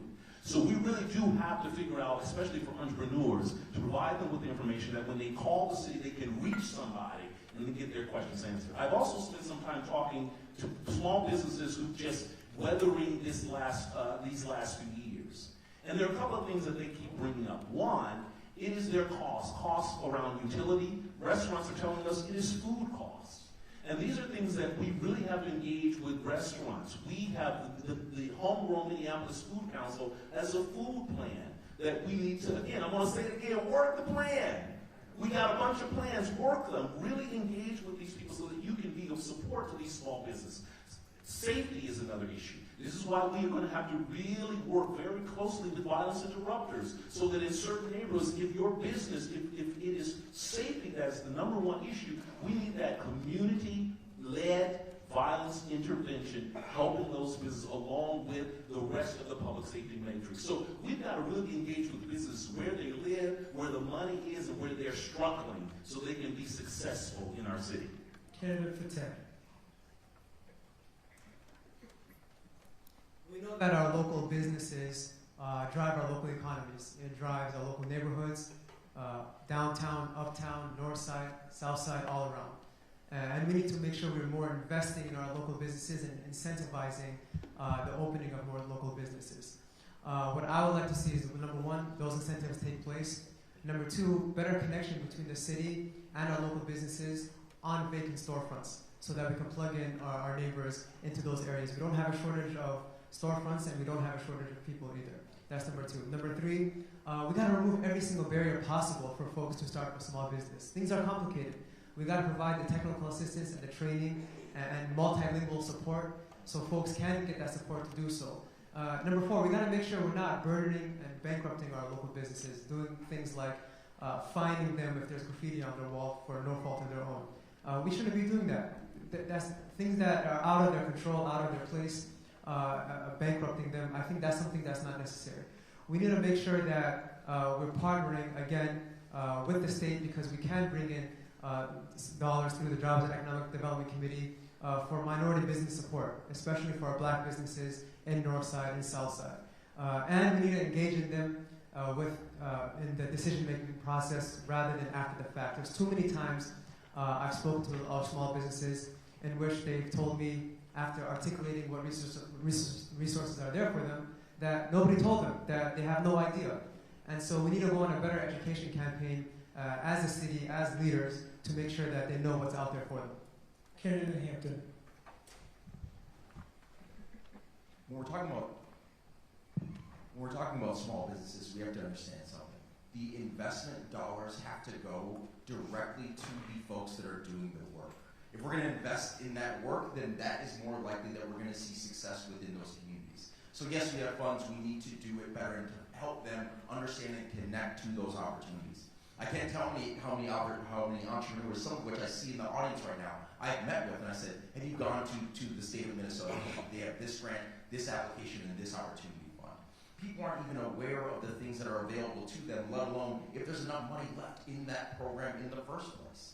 Secondly, we have to ensure that the permitting and inspection time is dramatically cut down within this city. I talked to a restaurant owner who said the permitting and inspection process almost lost them their business before they even got off the ground because they were going further and further into the hole. Another one who said the construction that was outside of their building that was supposed to be 6 weeks took 6 months, and they had to take out a second loan just to survive in that moment. I want to be really clear, and something has been said really directly up here. It's a lot of these programs are already ideas, or they've been started, or they've been implemented, or we're growing them right now. Think of this like the Minnesota Vikings. If we've had a coach, and we've had one for quite a bit of time, and we haven't made the progress that we were expecting, sometimes it's okay to turn the new page, and to start a new chapter, and to have a new leader in the city. And that's what I'm fighting for in this moment.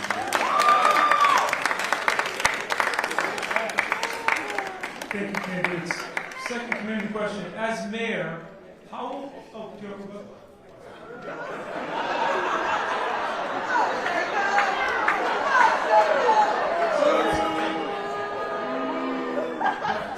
Well, let's maintain decorum, please. New coach oftentimes means new ideas.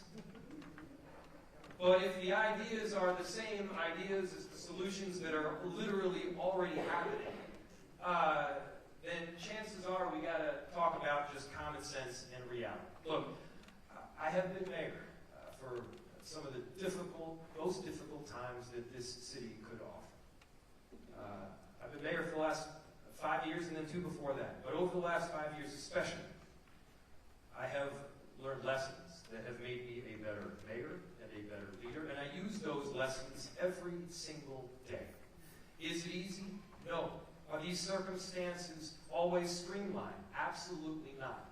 But here's the thing. I've had the guts to tell people oftentimes what they don't want to hear when it's the truth. You got to stand up for the truth, especially when it's hard. You got to stand up for Donald Trump when he's attacking our neighbors. Sorry. I've done that and we've delivered. Thank you. Rebuttal. Candidate Hampton. Yep. Good lawyer always uses their counter argument here, so I'm going to go ahead and do that. I agree.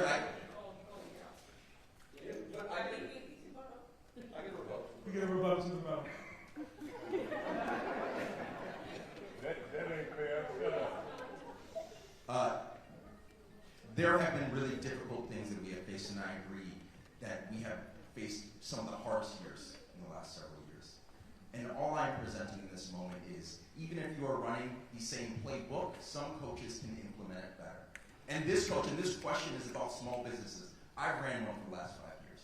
I teach entrepreneurial finance at the University of St. Thomas. I know these things and I can implement them in a way, working with City Council, that I believe can deliver success to the city. And that doesn't mean that someone wasn't trying their hardest or wasn't doing the right things. It just means I believe I can do it well in this moment. And I hope that you'll rank me first for that. Check on the rules. Additional rebuttals? Thank you. Next question. As mayor, how will you move beyond pilot programs and fundamentally embed restorative community-based solutions into the city's budget and infrastructure? What specific percentage of the budget will you commit to non-policing preventative initiatives? We'll start with Candidate Fry. What percentage of the budget would we commit to non-policing preventative? That's everything that's not the police department. And so I couldn't give you an exact percentage on the spot. To do so would be completely irresponsible. But here's the thing about pilots. One of the worst things that you can do for a community is to overpromise and then underdeliver. One of the worst things that you can do is set up a pilot that you're going to be able to fund for a couple years and then yank the funding out from them. One of the worst things you can do to a kid, to a student, is to give them a home temporarily, give them recreational opportunities for a year and a half, and then take them all away again. And so here's what we do. Here's what my administration is committed to doing. When we make promises like that funding, we deliver on it and we follow through. And sometimes that means, yes, saying no to things that could be extraordinary. Because you're not sure if you could do it 2 years down the road. Because I'm not thinking about the Minneapolis that is just here while I am mayor. I'm thinking about the Minneapolis that my kids grow up in, and my children's children will grow up in. To do that work for the long haul requires the kind of responsible budgeting and the kind of responsible decision-making that allows you to keep progress going even when it's not easy. Yes, we've got difficult budget circumstances right now. And what I can promise you is that it won't just be a soundbite. I'll tell you the truth. Candidate Short.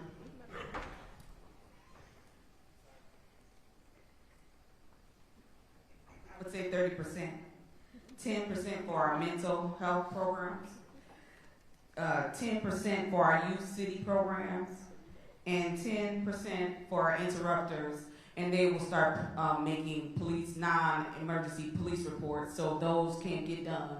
Right now, they are not being done. If someone is in a car accident or have a home invasion, our investigators are not providing police reports so their insurance can work on that. So we need to make sure that our community feels safe, but we also need those police reports so our insurance companies and the persons responsible we can get refunded back. Thank you. Candidate Fateh. We know from the police's, from the city's own report that nearly half of 911 calls can be diverted away from MPD, 47%. So that means that those alternatives like BCR, like the mental health workers, like those alternatives need to be better supported and fully implemented. I worked really hard with my colleagues last biennium to bring in $19 million in public safety aid. That's for the alternatives, meant for the alternatives, so that we know that every single call does not warrant an armed officer, and that we're not asking our officers to respond to every single call, so that they can respond to those violent crimes, to addressing the case backlog.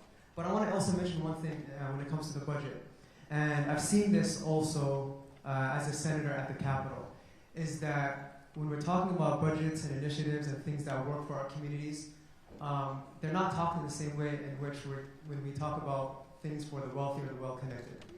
And when we talk about things that are needs to have, like we need to have this, like supporting our stadiums, for example, which I don't believe, those are needs to have, we need to have that. But when it comes to things that support programs for our families, especially our black families, those end up being the nice-to-haves. And we need to flip our priorities. We need someone that will stand up and say, this is a must-have. We need to make sure we're protecting and serving all of our families, especially our black families. And that's the mayor I will be. Kennedy Davis. I spent 20 years working in Washington, D.C. at the U.S. House of Representatives. I worked for 3 appropriators. That means I worked on the spending bills that actually you were hearing about now because they shut down the government. The government didn't shut down when I was director of appropriations.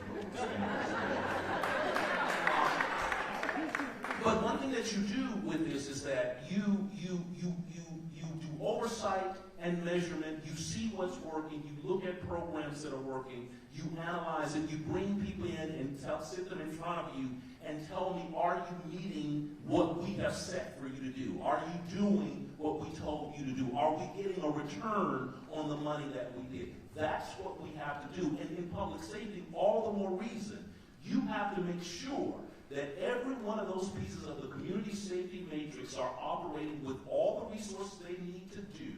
And then you have a way of measuring, are you getting what you paid for? And we did not send our budget dollars up there to pay for payouts for police misconduct. That's the first thing I understand. But what we want to make sure is that you're doing what you are tasked to do. And as a leader, you set that expectation. You set your vision, you set expectation of what you want department heads and what these officers are going to deliver. And then you want to evaluate. And then you make use of that relationship with the city council. You go to those oversight hearings, you demand them, and you tell them, this is what we got, this is what we need to do, this is what we need change, and this is what needs more money, this is what needs less. Candidate Hampton. The specific percentage, I would also agree, is nearly impossible to sit here and say. But I want to tell you what I believe and how we should allocate resources. The amount of officers that work overtime within this city at a rate of 2 times their normal pay, those are the dollars that we can reallocate to additional resources within public safety when we are able to hire enough people. And notice I said within public safety, not within the police department, because what I hear from police officers is we are asked to do too many things with not enough people. So we have to deliver additional folks within the behavioral crisis response team. That's the mental health responders. We have to build out that homelessness response team so that when we're getting these calls, we have other people going to those calls. When we say we have to take things off of officers' plates, we don't mean to put it in the garbage. We mean to allocate it to someone who actually has a willingness to take that on. So yes, we have to build our capacity within public safety outside of the police officers. That doesn't mean that we still are 130 officers short or whatever the exact number is, but to that point, it will be easier to recruit them once all of this is based on a relationship in trust. If you do not trust the members of the police department fully, then it's going to be hard to recruit more because they don't feel like we even necessarily want them within the city as well, when we do. Building that trust is exactly what we have to start with in the city of Minneapolis. Candidate Short rebuttal. Statement. So I just want you to understand that you said all these police officers making overtime, but in my neighborhood, every holiday, even this past holiday, I can call 911, no one's coming. I can go to the police station and there's big old signs. I got follow me on my social media because there's big old signs every holiday saying they're short staffed. So I don't know where this overtime is coming from for our police department. And in my neighborhood, if I wasn't running for mayor, the 911 calls come from my neighbors, they don't get response to. But because I say I'm the candidate running for mayor, they come every time. So I don't know where the overtime is. Thank you. We're going to move on to our final question, and then we'll do our final statements from the candidates. Final question: what specific policies do you plan to implement to close the racial wealth gap between black and white residents in Minneapolis? How do you plan to hold yourself accountable if disparities persist? Candidate Davis, we'll begin with you. Again, I want to just call attention to the North Side Forward Plan. That's a very detailed plan. It has real discussion around building black wealth. And there's some things that we can do, and I'll start by saying work the plan. Work the plan. Really make sure that we're building capacity, that we are providing technical assistance to make sure that entrepreneurs are able to take advantage of that. That we invest in this neighborhood even when, even as now, not waiting for it to happen, but infrastructure and making sure that this is an attractive place for people to want to build business. But here's another thing too. This also means that once you become leader, you have to expend your political capital. That is, you have to take risks. You have to take bold ideas. And part of that is not only working that plan, but also responding to when the plan is falling short. Again, I said earlier, when times get tough, I've been on the receiving end of that, and I've talked to my neighbors here in North Minneapolis. When times get tough, this is the first place that the pullback happens. Yeah. And so what I am committing here is that I'm using my political capital. That is, when I say use my political capital, that means taking risks. That is, taking the heat. That is, going forward and saying, we made a commitment to North Minneapolis. We made a commitment to work the North Side Forward plan. And I'm willing to stake my career or re-election or anything else on making sure it gets done. Candidate Short. Again, I'm going to say education, because I bought my house that I live in for $1, and I live in Minneapolis. That program still exists in the city of Minneapolis, but I'm buying my second house in New Richmond, Minnesota, because they're giving away free land. And I tell everybody. And they're offering grants to build a home in New Richmond. And I say again, I'm not a gatekeeper. I'm telling the truth. We need to tell each other what's going on, because the people who tell me do not look like me. So education to our community needs to be broadened and spread. Thank you. Candidate Fateh. I appreciate the Reverend bringing up when the times get tough, the resources from community is the first to get pulled back, because that's one of the many reasons why I first ran for office in 2020. As an organizer, I had suspicions that when times got tough, that leaders in both parties and in both chambers, that things that are being said outwardly are not being said behind closed doors, and that when we get behind closed doors, that it's our communities that get negotiated out first. And unfortunately, when I got elected as a senator, my worst suspicions were confirmed. We've seen that. And that's why I worked hard with my colleagues, the Posse Caucus, to bang the table and say, no more, this isn't gonna happen anymore. And that's why I'm proud last biennium that I brought in the second most dollars in capital investment out of any Democratic senator, the second most. I believe the first was the chair herself, right? And so I know what it takes to bring in real dollars to communities, especially communities that have historically been neglected and marginalized. But what does the vision include? It includes real deep investments in our community. It means supporting local businesses and upstarting, helping jumpstart those businesses. It means supporting the public schools. It means making sure our streets are safe. And also, by the way, when we talk about public safety, when our neighbors are saying that they want police accountability, that doesn't mean they're anti-public safety. They just want to make sure that our officers are not killing our black people. And I think that's reasonable. We gotta make sure that our neighborhoods are not being polluted by corporate polluters, like we're seeing in Northside, where there's higher rates of asthma, lung disease, and cancer. That's the vision I want to see for Minneapolis. Candidate Hampton. It starts with these early investment dollars into businesses that are looking to start within the city of Minneapolis. If there are grant programs and resource hubs, we need to bolster the way that people can connect with them. I always say my wife couldn't even come to the caucus process because we have 3 kids and we couldn't find a babysitter.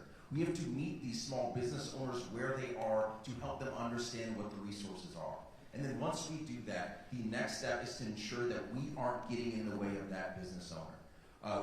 On Hennepin Avenue, if there's construction that has led my barber to close and to move to a different part of the city, we need to be able to address how construction is affecting so many businesses.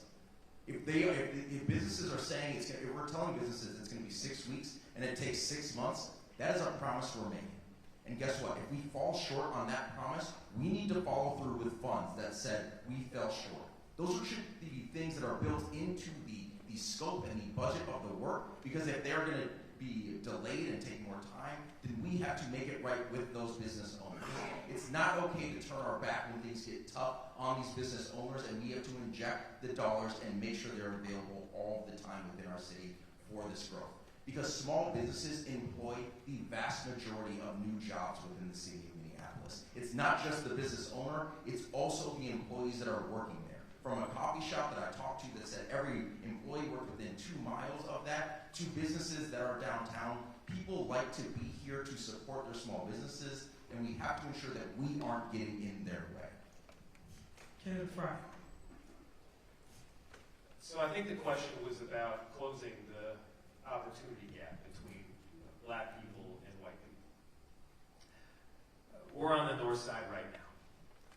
We have maps at the city, prescriptive maps dating back like 100 years that quite literally designate the north side as a slum for blacks and Jews. And then when you combine that with intentional segregation and restrictive covenants that run with the land, with redlining, and separating communities from some of their most vital assets, like, say, the riverfront by a whole lot of heavy industrial and, by the way, a massive highway, you get results that aren't fair. And we need to make sure that the precision of our solutions matches the precision of the harm that was initially inflicted, and that harm was precise.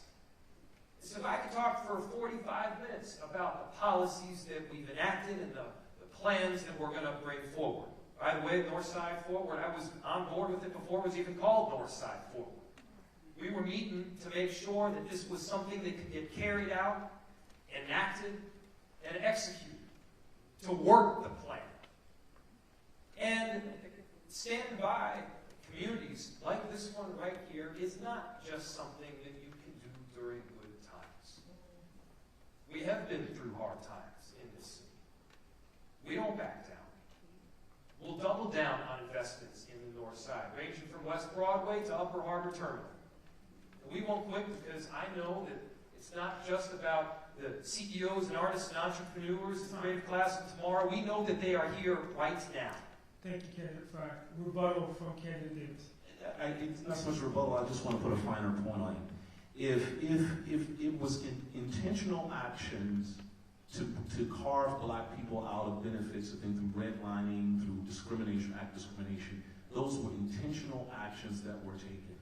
We need to have intentional actions to undo it.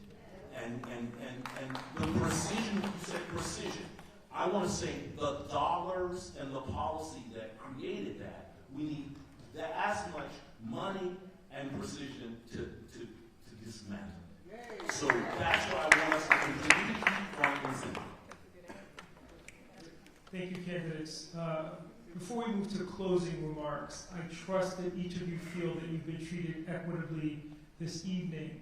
But I would also like to applaud you in a moment when our politics have become so rancorous for the professional and respectful way that you've engaged throughout this campaign.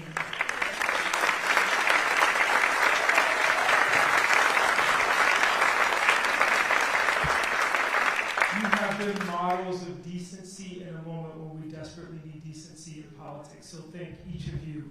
We will take your closing remarks in the reverse order, beginning with candidate Davis and ending with candidate Short. Candidate Davis, the floor is yours. Thank you all so much for coming here. Listen, this is a very special city. We are uniquely situated to succeed. We really are. I think we're better situated than most cities across this nation, not only to address our problems, but also to resist what's coming out of Washington.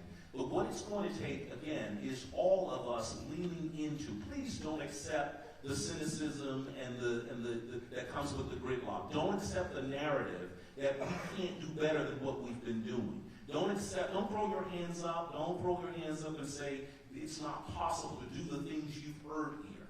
It is indeed possible. We've done it before. We have an abundance of riches in people, talent, and creativity to do it. And here's the thing, when I become mayor, this is not just about me doing it. I want you to gird your loins, because I'm coming to all of you to join us in the work that's in front of us. Davis.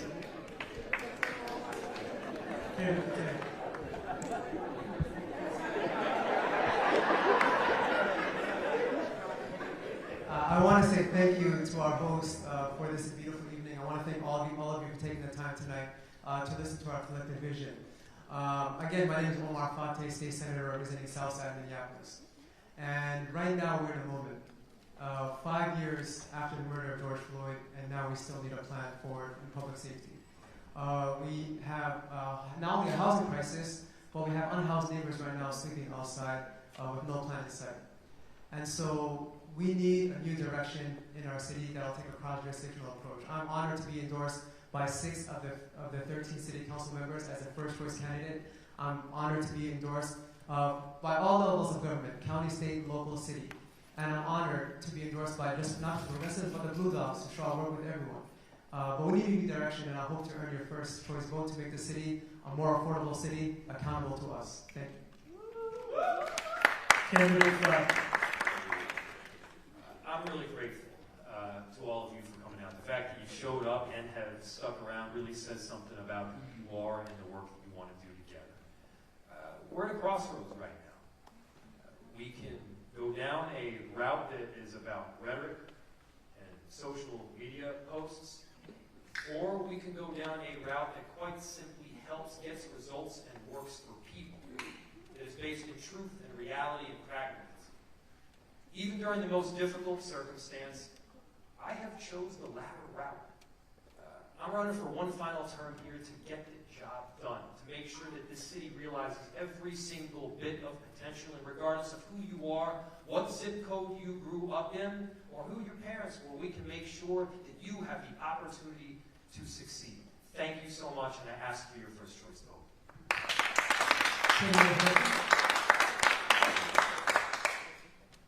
My name is Jazz Hampton. I hope that today or before November 4th, I earned your first ranked vote. And let me tell you why. Because when I see a need, I am a person that steps up. When I saw the wrongfully incarcerated individuals in this city, I joined the Great North Innocence Project, and I represented Marvin Haynes and fought for his freedom as his pro bono attorney.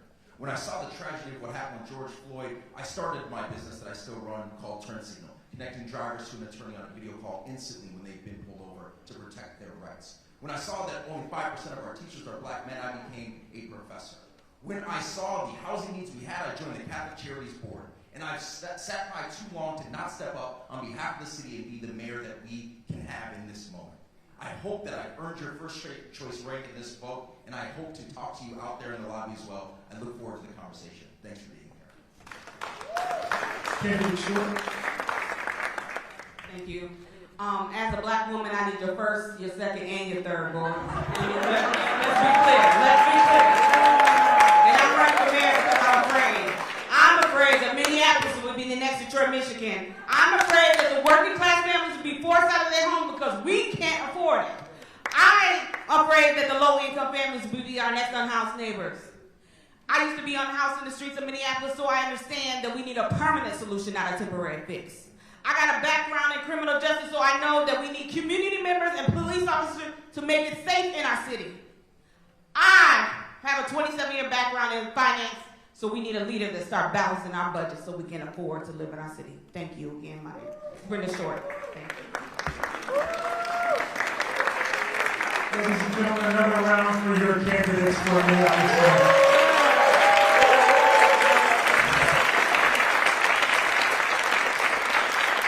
So we're going to allow our candidates to leave the theater so that they can be stationed in the Paradise Room. Thank you to our candidates. Thank you to our community leaders, our audience, our moderator, Dr. Williams, for facilitating this robust conversation about the city of Minneapolis and the appeal on who wants to lead the city. I want to come up here tonight. Just a couple of things before we leave. Oh, thank you. Couple of things before we leave. Early voting has begun, so if you live in the city of Minneapolis, you can vote between now and Tuesday, November 4th. And as was mentioned, Minneapolis is a ranked choice voting city, which means you have options. And we have representatives from Faribault, Minnesota that have been tabling today to talk to you about how ranked choice voting works and how you can ensure that your ballot represents your interests. You can cast your vote between now and November 4th, but then also we want to lift up some of the voter education materials that we have produced at the forum. You probably saw our voter guides from Minneapolis Mayor that you can also share with the community. There will be more voter guides coming